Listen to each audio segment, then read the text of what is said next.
Hello friend, DNA study में आपका स्वागत है। आज हम पढ़ेंगे तंत्रिका कोशिका के बारे में। तंत्रिका कोशिका के बारे में आप जानते हैं। तंत्रिका तंत्रिका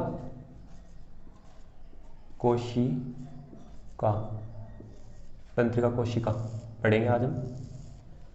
कि बता सकते हैं तंत्रिका कोशिका क्या होती है। चलो आज इसकी बात करते हैं तंत्रिका कोशिका के बारे में। तंत्रिका कोशिका का पहले मैं आपको डायग्राम बताता हूँ किस प्रकार से होता है। ये तंत्रिका कोशिका हमारी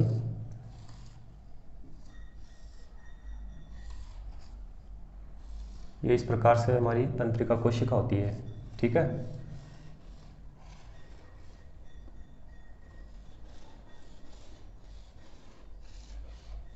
ये इस प्रकार से हमारी तंत्रिका कोशिका की संरचना होती है। ठीक है, इसमें क्या क्या होता है। इसमें एक केंद्रक होता है। ठीक है, इसमें एक केंद्रक होता है और यहाँ पे ये इस प्रकार से ये इसके संरचनाएं पाई जाती हैं। इसके किनारों पे इन क्या बोलते हैं, इन संरचनाओं को डेंड्राइन बोलते हैं, डेंड्राइन।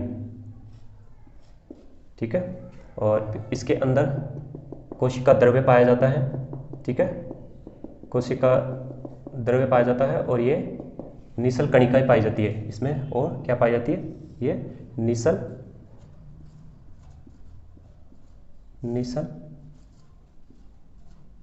कणिकाएं। निसल कणिकाएं किसकी बनी होती है। निसल कणिकाएं प्रोटीन प्लस ईआर को बोलते हैं अंतःपर्दवी जालिका। ठीक है, और ये इन्हें क्या बोलते हैं, ये उभरी हुई है इस प्रकार से। ये जो संरचना है इसे हम बोलते हैं डेंड्राइन।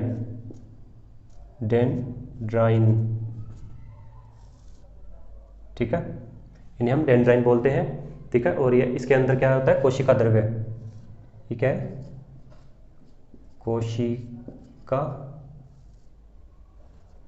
कोशिका द्रव्य।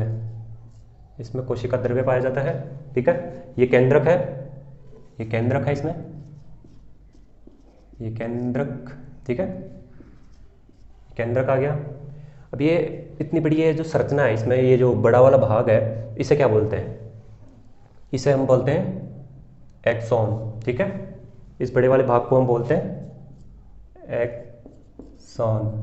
एक्सॉन बोलते हैं। ठीक है, इसे हम एक्सॉन बोलते हैं और इसके ऊपर वसा की परतें पाई जाती है। ठीक है, इस प्रकार से वसा की परतें पाई जाती हैं। ये इधर नीचे इस तरीके से, ये यहाँ पे भी इस तरीके से संरचनाएं पाई जाती हैं। ये हो गया। ठीक है, इसे इस लंबे वाले सिरे को तो एक्सॉन बोलते हैं और इन्हें क्या बोलते हैं, ये जो इसके वसा की परत पाई जाती है इसे हम बोलते हैं माइलिन शीट। ठीक है, माइलिन शीट,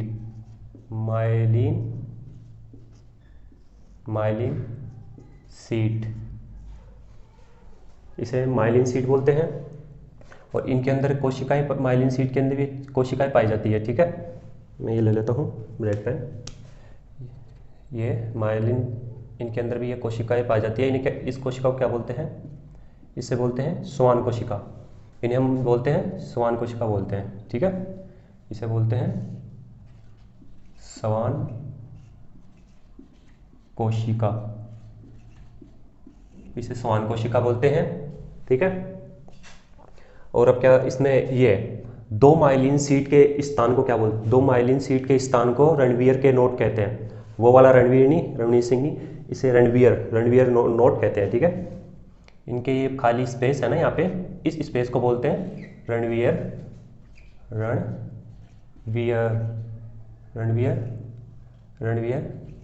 के नोड। ठीक है, रणवीर के इस खाली स्थान को रणवीर के नोड बोलते हैं। ठीक है, ये इस प्रकार से है, आप इसे उतार लीजिए। ठीक है, ये इस प्रकार से हमारी कोशिका होती है। ठीक है, ये हमारी कोशिका की संरचना है। इसके अंदर ये धागेनुमा ये जो संरचना पाई जाती है इसे हम डेंड्राइन कहते हैं। और इसके अंदर निसल कणिकाएं आगे वाले सिरे के अंदर क्या है, निसल कणिकाएं पाई जाती है, जो निसल कणिकाएं किसकी, प्रोटीन और ईआर मतलब अंतःपृथ्वी जालिका की बनी होती हैं। इसके अंदर कोशिका द्रव्य पाए जाते हैं, कोशिका द्रव्य पाए जाते हैं, और ये इसके ऊपर ये बड़े बड़े वाले सिले को एक्सोन बोलते हैं, एक्सोन बोलते हैं। और ये एक्सोन के ऊपर ये वसा की परतें पाई जाती है, वसा की परतों को क्या बोलते हैं, ये वसा की परतें पाई जाती है, वसा की परतों को हम बोलते हैं माइलिन शीट, ठीक है। और दो माइलिन शीट के बीच के स्थान को क्या बोलते हैं, रणवीर के नोड बोलते हैं। और ये माइलिन शीट के अंदर ये जो कोशिका पाई जाती है उसे हम बोलते हैं स्वान कोशिका, उसे हम क्या बोलते हैं, स्वान कोशिका। तो आप इसे उतार लीजिए, मैं इसके बारे में और लिखवा देता हूँ आपको।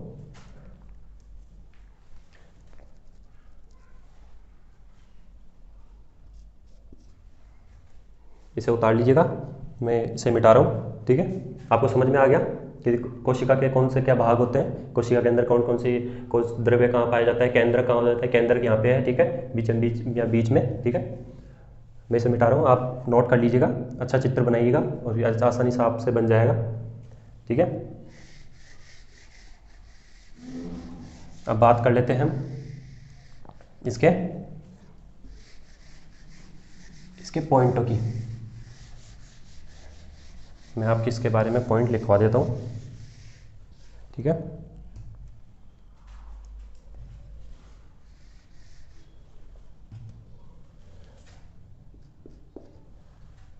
तंत्रिका कोशिका में क्या धागेनुमा संरचनाएं पाई जाती है, उन्हें क्या बोलते हैं, उन्हें डेंड्राइन कहते हैं, ठीक है। तंत्रिका कोशिका में धागेनुमा संरचनाएं पाई जाती है,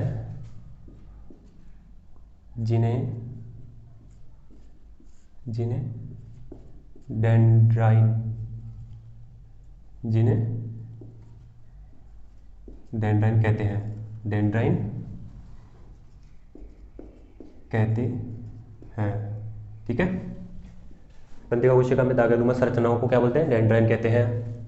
नेक्स्ट पॉइंट क्या है, नेक्स्ट पॉइंट है तंत्रिका कोशिका में कोशिका द्रव्य प्रोटीन तथा ईआर अंतःपृथ्वी जालिका से क्या होता है, विशेष कण पाए जाते हैं, जिसके अंदर विशेष कण पाए जाते हैं, ठीक है। तंत्रिका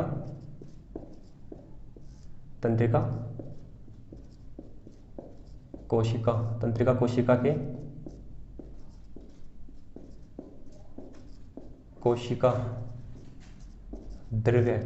कोशिका द्रव्य किसके बने होते हैं, प्रोटीन, बताया था अभी, प्रोटीन तथा ईआर को क्या बोलते हैं, अंतःपृथ्वी जालिका, पृथ्वी है जालिका, अंतःपृथ्वी जालिका के अंतःपृथ्वी जालिका के विशेष कण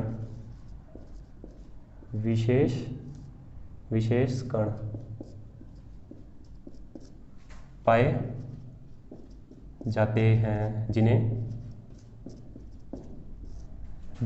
निसल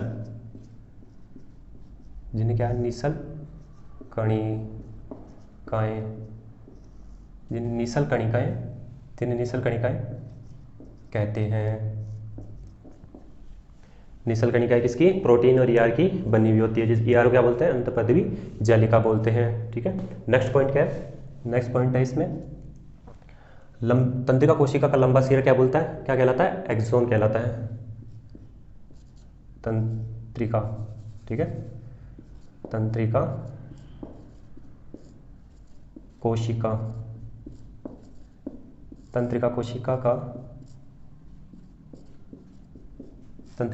का लंबा सिरा क्या कहलाता है, एक्सोन। तंत्रिका कोशिका का लंबा सिरा क्या कहलाता है, एक्सोन कहलाता है,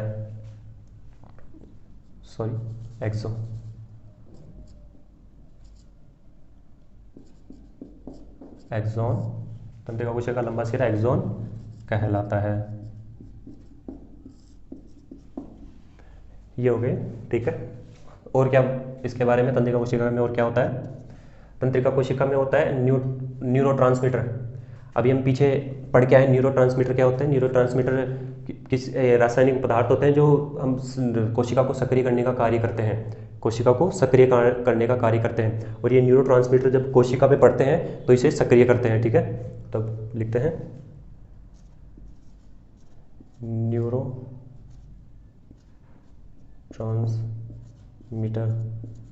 न्यूरोट्रांसमीटर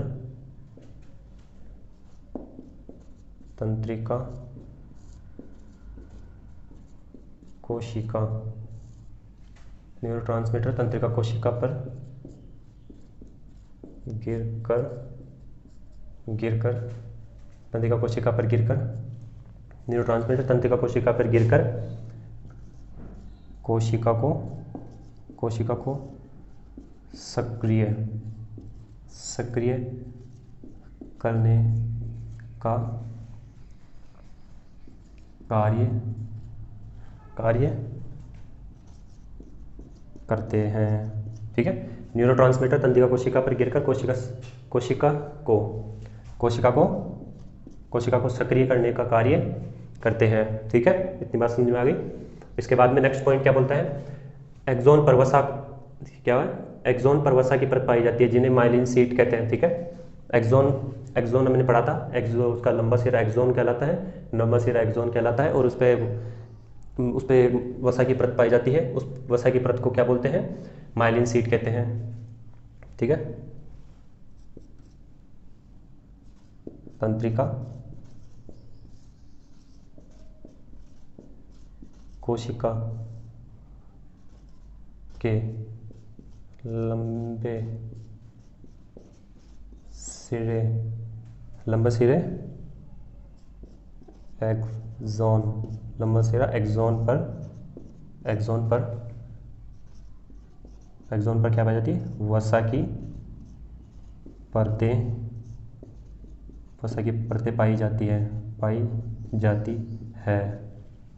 वसा की परतें पाई जाती हैं जिन्हें माइलिन शीट कहते हैं, ठीक है। तो आप ये नोट मेरे साथ नोट करते रहिएगा जिससे कि आप अच्छे नोट्स आपके बन सके। मैं आपको और भी पूरे नोट्स प्रोवाइड कराऊंगा आपको मैं अच्छे, ठीक है। तो आपको जैसे मैं टॉपिक बाय टॉपिक लिखा रहा हूँ, आप उसी प्रकार से लिखते रहिए। और अभी तक आपने चैनल को सब्सक्राइब नहीं किया तो सब्सक्राइब कर ले मेरे चैनल को, ठीक है। इसे नोट कर लीजिएगा।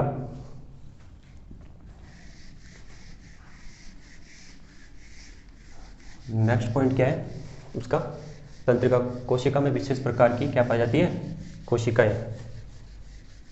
तंत्रिका कोशिका में भी विशेष प्रकार की कोशिकाएं पाई जाती है जिन्हें क्या बोलते हैं? श्वान कोशिकाएं कहते हैं, ठीक है।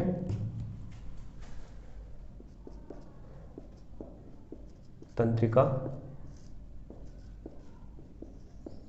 कोशिका में विशेष प्रकार की कोशिकाएं पाई जाती हैं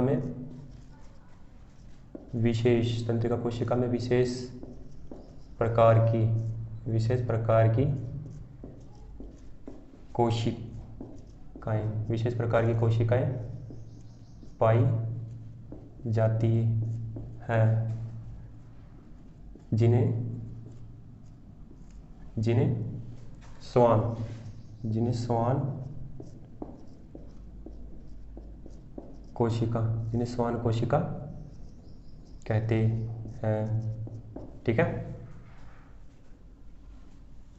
ठीक है। ये हो गया।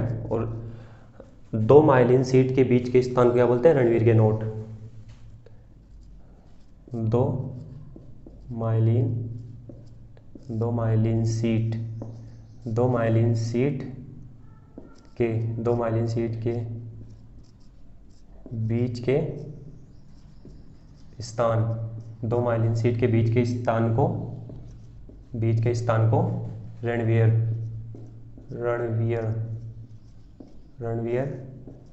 के नोट कहते हैं, ठीक है। अगर आपको मेरी स्पीड अगर धीरे लग रही है तो आप वीडियो को थोड़ा स्पीड में भी करके देख सकते हैं, ठीक है, तो आप वीडियो की स्पीड भी बढ़ा सकते हैं। अब ये इसके पॉइंट हो गए तंत्रिका कोशिका के, ठीक है। अब मैं लेता हूँ स्नेप्स। क्या आप जानते हैं स्नेप्स क्या होता है?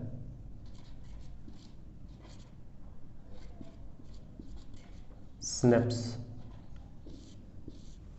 स्नेप्स क्या होता है बताइए मुझे। स्नेप्स दो तंत्रिका कोशिका के बीच के स्थान को या संधि स्थान को, दो तंत्रिका कोशिका के संधि स्थान को जहाँ पे वो आपस में मिलती हैं उसके बीच के स्थान को स्नेप्स कहते हैं, ठीक है। तो मैं इसके बारे में लिख देता हूँ। दो तंत्रिका कोशिका, दो तंत्रिका कोशिका के संधि या मेल, संधि, दो तंत्रिका कोशिका के संधि स्थान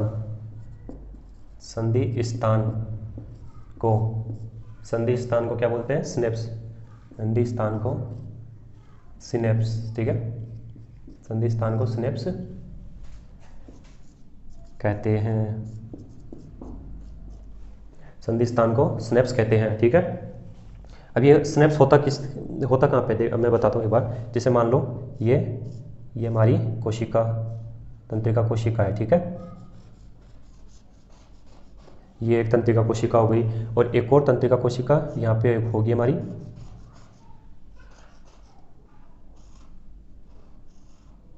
ये एक और तंत्रिका कोशिका हो गई, ठीक है। ये दो तंत्रिका कोशिका हो गई। अब ये जहाँ पे ये इनका ये संधि स्थान है जहाँ पे ये मिल रही है, ठीक है। ये यहाँ पे क्या करी, यहाँ पे मिल रही है, ये इस संधि स्थान को बोलते हैं स्नेप्स कहते हैं। दो तंत्रिका कोशिका की संधि या मेल स्थान को स्नेप्स कहते हैं। अब ये जो आप दवाइयाँ लेते हैं, आपके जो भी बीमारी में जो भी आप दवाइयाँ लेते हैं वो क्या करती है, वो सारी क्या करती हैं, आप या दर्द की निवारण की दवाई लेते हैं, मान लो आप दर्द हो रहा है तो आप दर्द की मेडिसिन ले रहे हैं, तो वो यहाँ सिनेप्स, ये यहाँ पे कोशिका के ये सिनेप्स स्थान पे जाके जम जाती है, जिससे कि क्या है, ये दर्द की संवेदना क्या है आगे ना बढ़ सके, मस्तिष्क में क्या इसकी सूचना ना मिले, जिससे कि हमें दर्द महसूस ना हुआ। तो इसी प्रकार से हम जो दवाइयाँ लेते हैं इसी प्रकार से कार्य करती हैं, ये यहाँ पे सिनेप्स में जाके जम जाती हैं। और भी ये इसी प्रकार से ये श्रृंखला होती है, ठीक है। ये इस प्रकार से श्रृंखला बनी रहती है। ये यहाँ पे जाके ये दवाइयाँ यहाँ पे जाके जम जाती हैं और दर्द की संवेदनाओं को मस्तिष्क तक पहुंचाने से ये अवरुद्ध कर देती है इसके स्थान को, ठीक है। ये हमारा जो संकेत, ये आने जाने का जो संकेत का स्थान है, ये कोशिकाओं के माध्यम से ही होता है। जैसे यहाँ पे हमें कोई कील लगी या जो भी हमें लगी किसी भी चीज़ की, तो वो क्या करता है, ये कोशिकाएं, हमारी कोशिकाओं का बना होता है पूरा शरीर, तो ये यहाँ से शरीर में मस्तिष्क तक ये सूचनाओं को लेके जाती है और ये इसी को ये अवरुद्ध कर देती हैं, ये दर्द निवारक गोलियाँ। स्नेप्स समझ में आ गया आपको? तो अब नेक्स्ट टॉपिक पे चलते हैं। हाँ, नेक्स्ट टॉपिक ये दर्द ने अब मैंने समझा दिया, ये सिनेप्स में जाके यहाँ पे संधि यहाँ पे जाके जम जाती है, ठीक है। लिख लीजिएगा।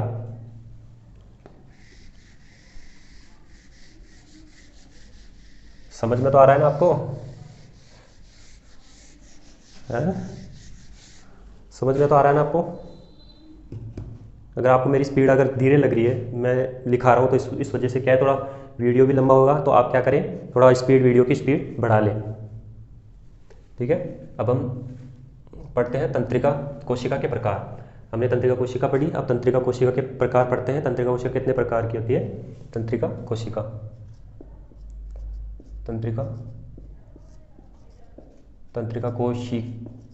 के प्रकार।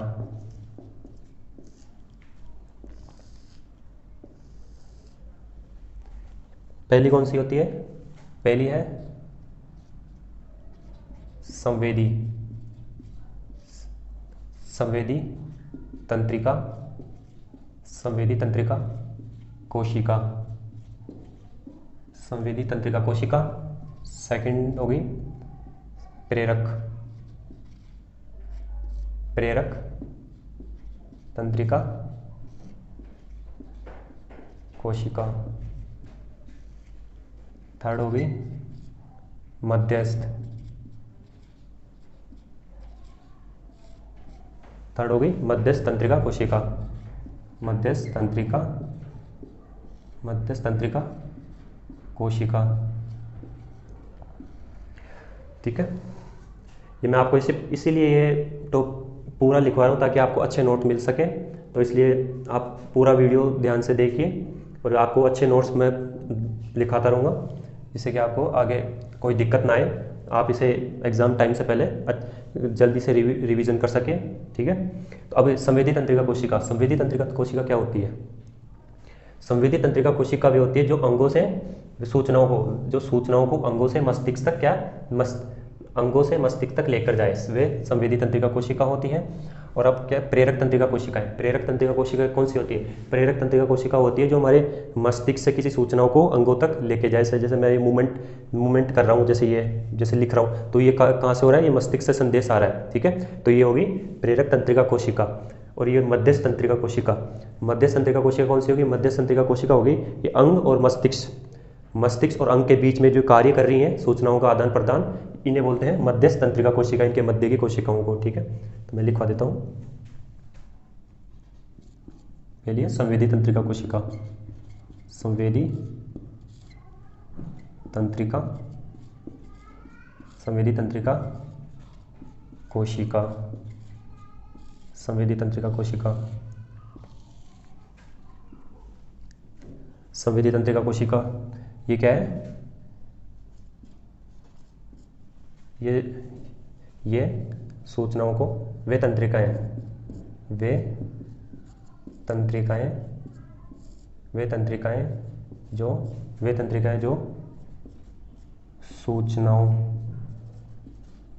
जो सूचनाओं को अंगों से मस्तिष्क तक लेके जाए।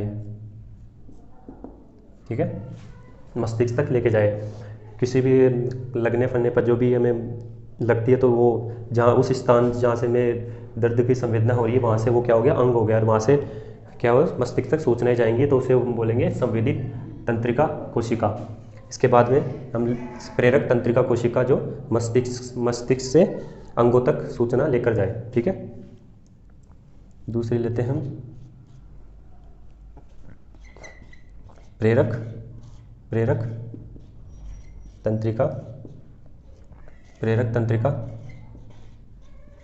कोशिका,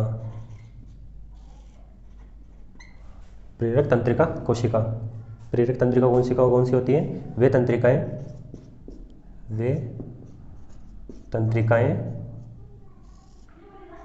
तंत्रिकाएं जो सूचनाओं को मस्तिष्क से कहाँ? अंगों तक लेके जाए। सूचनाओं को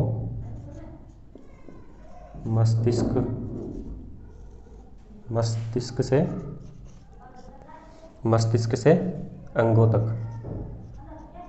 अंगों तक लेके जाइए। ठीक है, ये आप उतार लीजिए, फिर मैं और इसको मिटाने के लिखवाता हूँ। आप नोट्स बनाते रहिए, नोट्स कीजिए, आप लिख लीजिए इनके। चलो वीडियो को दोबारा देख लेना, काफ़ी लंबा हो जाएगा वीडियो, इस वजह से मैं इसे मिटा देता हूँ। दोबारा बैकवर्ड करके देख लीजिएगा। ठीक है, दोबारा वीडियो देख लीजिएगा आप।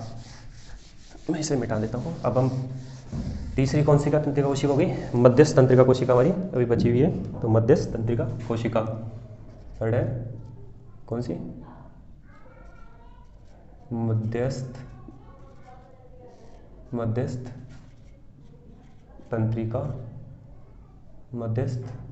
तंत्रिका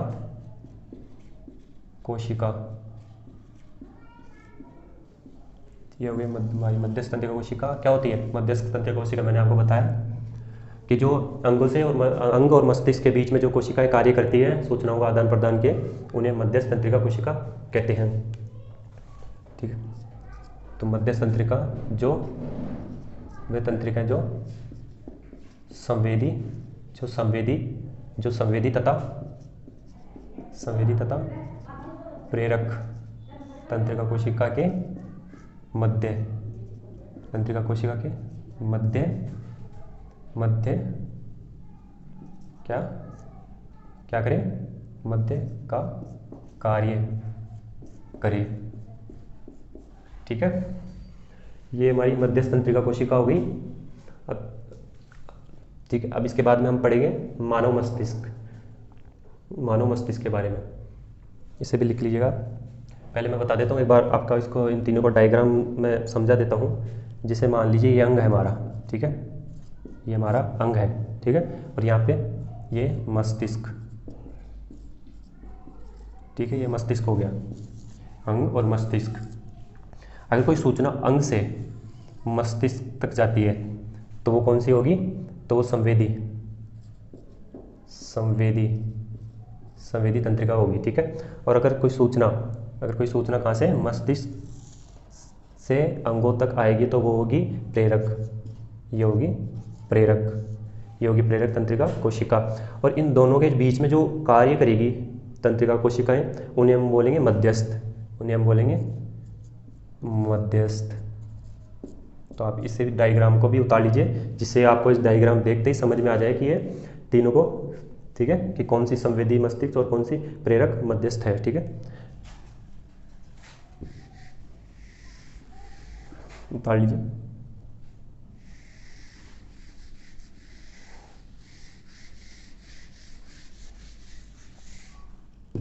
अब हम पढ़ेंगे मानव मस्तिष्क के बारे में।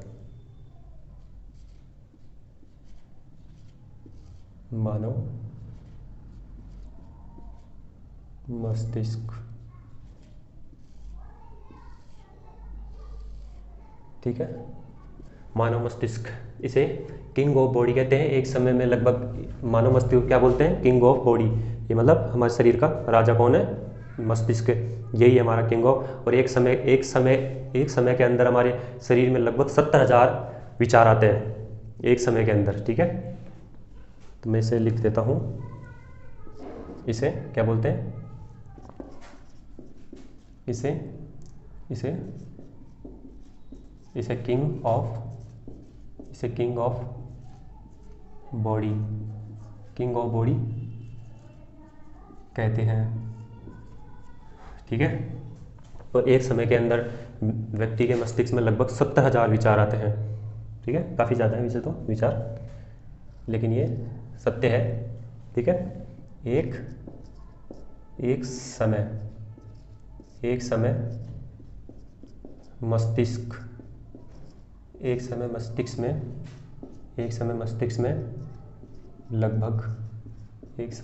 में लगभग कितने, 70,000 विचार आते हैं। 70,000 विचार आते हैं। और मस्तिष्क को क्या बोलते हैं, फेस्टेड ऑर्गन, मतलब चर्बी अंग भी इसे कहते हैं। और इसमें, ठीक है, इसे फेस्टेड ऑर्गन भी कहते हैं। इसे क्या, फेस्टेड ऑर्गन, इसे फेस्टेड ऑर्गन मतलब चर्बी अंग, इसे चर्बी अंग भी कहते हैं। ठीक है, ये इसे किंग ऑफ बॉडी कहते हैं, फास्टेड ऑर्गन मतलब चर्बी अंग भी कहते हैं। अब हम देखते हैं कि बच्चों के अंदर मस्तिष्क का कितना वजन होता है, पुरुषों में कितना वजन होता है, महिलाओं में इसका मस्तिष्क का कितना वजन होता है। तो हम पहले लेते हैं बच्चे, वजन, ये मैं लेता हूँ, पहले वजन लेता हूँ मैं। वजन बच्चों में, बच्चों का वजन कितना होता है, मस्तिष्क का, वो होता है 300 से 400 ग्राम। 300 से 400 ग्राम बच्चों का मस्तिष्क का वजन होता है। और पुरुषों में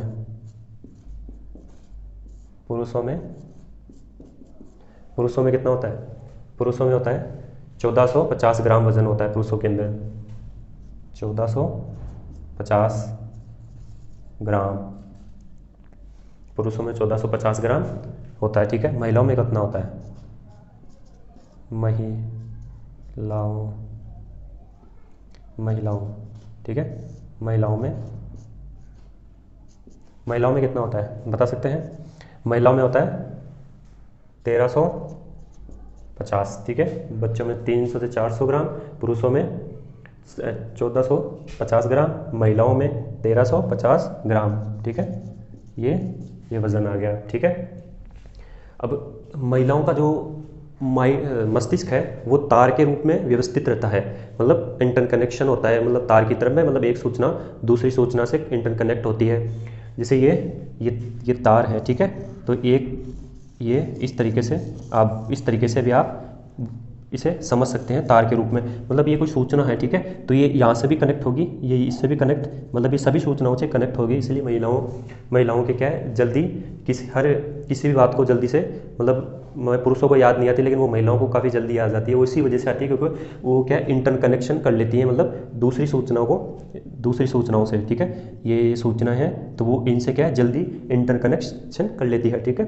और पुरुषों का किस तरीके से होता है? पुरुषों का डब्बों के रूप में होता है, तो इस तरीके से, ठीक है, व्यवस्थित रहता है। तो अब इसमें क्या है, ये कोई सूचना है, ये यहाँ पे सूचनाएं हैं, ठीक है, मान ली। अब ये सूचना क्या है, इससे इंटरकनेक्ट नहीं कर पाएगी, ठीक है, क्योंकि ये क्योंकि डब्बों के रूप में व्यवस्थित है, इस वजह से ये सूचना से इंटरकनेक्ट नहीं हो पाएगी, ठीक है। इसीलिए महिलाएं किसी भी बात को, जैसे यहाँ अगर कोई बात कर रही है तो वो किसी न किसी बात से इंटरकनेक्ट करती मतलब कहीं तीसरी चौथी पांचवी बात पे पहुंच जाती है काफ़ी जल्दी, लेकिन पुरुषों में ऐसा नहीं होता है, ठीक है। ये इस तरीके से भी आप समझ सकते हैं। तो अब ये आपने नोट कर लिया होगा, तो अब मैं मिटा रहा हूँ इसे, ठीक है। अब मैं इसे लिखा देता हूँ, इसे कि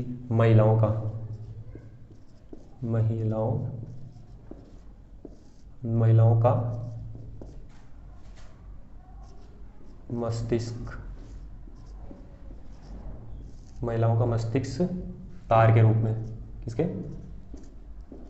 तार के रूप में व्यवस्थित रहता है, ठीक है। तथा पुरुषों का मस्तिष्क डब्बों के रूप में व्यवस्थित रहता है, तथा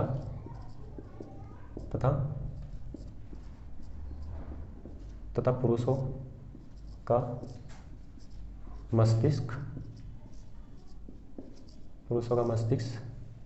किसके रूप में? डब्बों के रूप में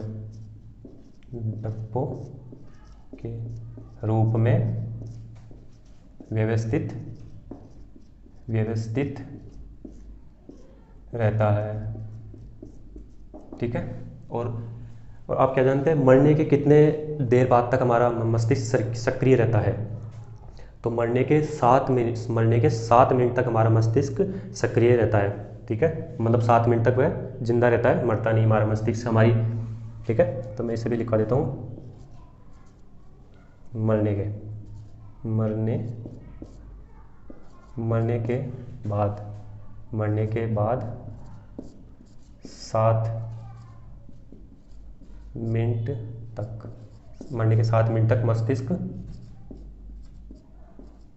मिनट तक मस्तिष्क सक्रिय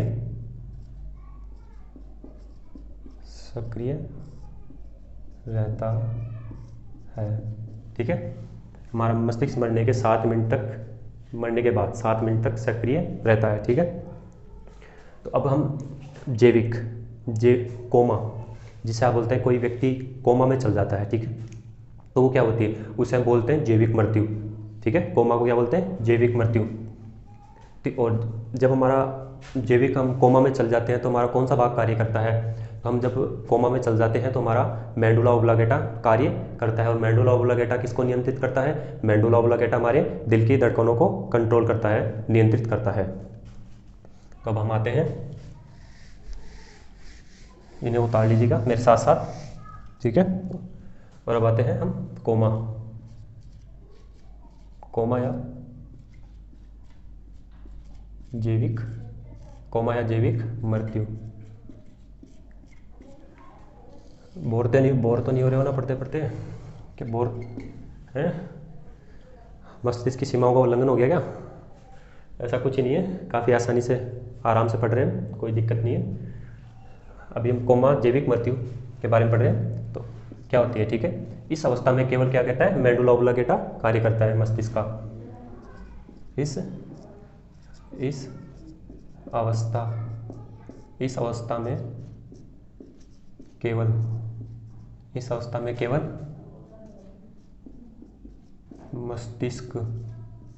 में केवल मस्तिष्क का मेडुला ऑब्लिंगेटा, ठीक है। ये मेडुला ऑब्लिंगेटा क्या करता है, भाग कार्य करता है। मेडुला ऑब्लिंगेटा भाग कार्य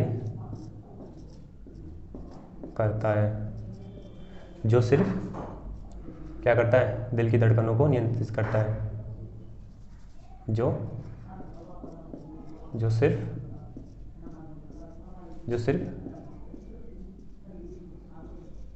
दिल की धड़कनों को नियंत्रित क्या करता है, नियंत्रण, दिल की धड़कनों को क्या करता है, दिल की धड़कनों का नियंत्रण करता है, ठीक है। ये कोमा के अंदर इस प्रकार से हमारा मेडुला ऑब्लिंगेटा कार्य करता है, जो सिर्फ दिल की धड़कनों को नियंत्रित करता है, ठीक है। ये आ गए। और मस्तिष्क के लिए आवश्यक, क्या आप बता सकते हैं मस्तिष्क के लिए आवश्यक कौन सा तत्व है? मस्तिष्क के लिए आवश्यक तत्व जो है सोडियम होता है, ठीक है। मस्तिष्क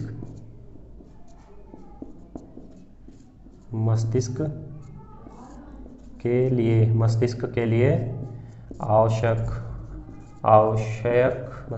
आवश्यक तत्व, मस्तिष्क के लिए आवश्यक क्या है? मस्तिष्क के लिए आवश्यक क्या है? सोडियम, Na+ आवश्यक होता है, मतलब सोडियम, ठीक है। ये होगा हमारा, ठीक है। मस्तिष्क के लिए आवश्यक तत्व क्या है? सोडियम। हमारे मस्तिष्क को आवश्यकता इसकी पड़ती है, ठीक है। और आप मस्तिष्क के अंदर जल की मात्रा कितनी होती है बता सकते हैं? मस्तिष्क के अंदर जल की मात्रा 70%। हमारा मस्तिष्क जल से बना हुआ, जल पाया जाता है मस्तिष्क के अंदर 70%। मस्तिष्क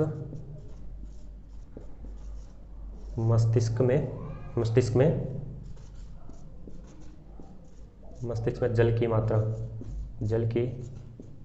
मात्रा 70%।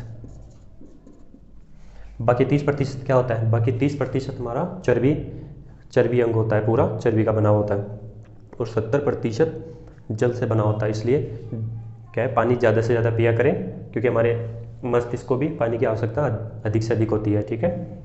और अब मैं इसे मिटा देता हूँ, ठीक है। अब लिख लीजिएगा। अब हम पढ़ते हैं मस्तिष्क में कितनी हड्डियाँ होती हैं, बताइए। हमारे मस्तिष्क के ऊपरी भाग में 8 हड्डियाँ होती है, ठीक है।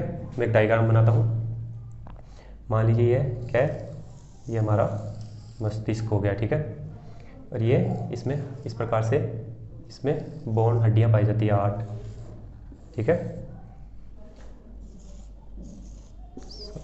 ये हमारी क्या हो गई, ये हमारी ये क्या हड्डियाँ हो गई, ठीक है। और इसमें कितनी, इसके अंदर ये हमारा मस्तिष्क क्या है, अंदर क्या है, यहाँ पे ये हमारा क्या है, मस्तिष्क है।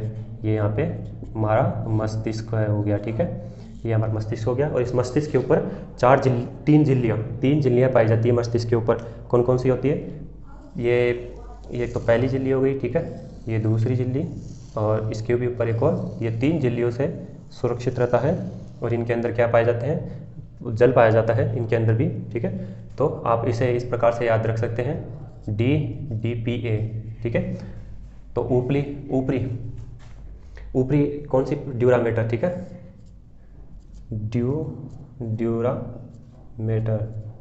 ड्यूरामेटर, और ये ड्यूरामेटर, और ये अंदरूनी, और ये इसके बीच वाली जो है एरेकेनोइड, सॉरी ये बीच DAP, सॉरी ये D यहाँ पे बीच वाली ए होगी अरेकेनॉइड, और ये जो मस्तिष्क के आंतरिक भाग में होगी वो होगी पी, ठीक है। ये होगी ड्यूरामेटर होगी, ये बीच वाली अरेकेनॉइड कौन सी होगी, अरेकेनॉइड, और ये होगी ये पी से क्या होगा, पायरामीटर, ठीक है। पी से पायरामीटर आप याद सकते हैं, पायरामीटर, ठीक है, झिल्ली, ठीक है, ये भी झिल्ली।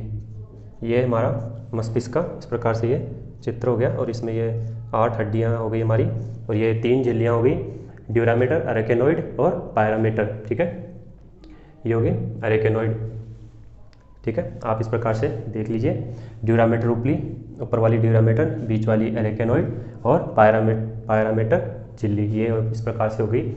और आप जानते हैं इन तीनों को सम्मिलित रूप से क्या बोलते हैं, मस्तिष्क झिल्लियाँ। मस्तिष्क झिल्लियाँ जिन्हें मेनिंजियस कहते हैं, ठीक है। ये मस्तिष्क की झिल्लियों क्या बोलते हैं, मस्तिष्क की झिल्लियों को क्या बोलते हैं, इन्हें बोलते हैं मेनिंजियस, इन्हें मेनिंजियस बोलते हैं। इनको तीनों को सम्मिलित रूप से क्या बोलते हैं, मेनिंजियस बोलते हैं। ये मस्तिष्क की झिल्लियाँ हो गई, ठीक है। तो आप इस प्रकार से ये डायग्राम भी उतार लीजिएगा, और मैं आशा करता हूँ कि आपको ये टॉपिक समझ में आया होगा। तो और आपने अभी तक मेरे चैनल को सब्सक्राइब